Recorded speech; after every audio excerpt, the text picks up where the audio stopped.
Ce qu'il faut éviter, c'est qu'après la crise, on considère que nous avons vécu une parenthèse, qu'après la crise, on soit victime d'amnésie et que tout reparte comme avant. Ça, ce n'est pas possible. En fait, on compare souvent la grave crise de la guerre 39-45 et puis maintenant la nouvelle crise, cette fois pandémique, que nous vivons.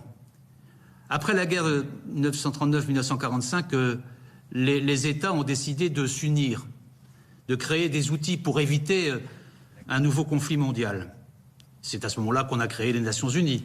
On a même créé aussi l'Organisation mondiale de la santé.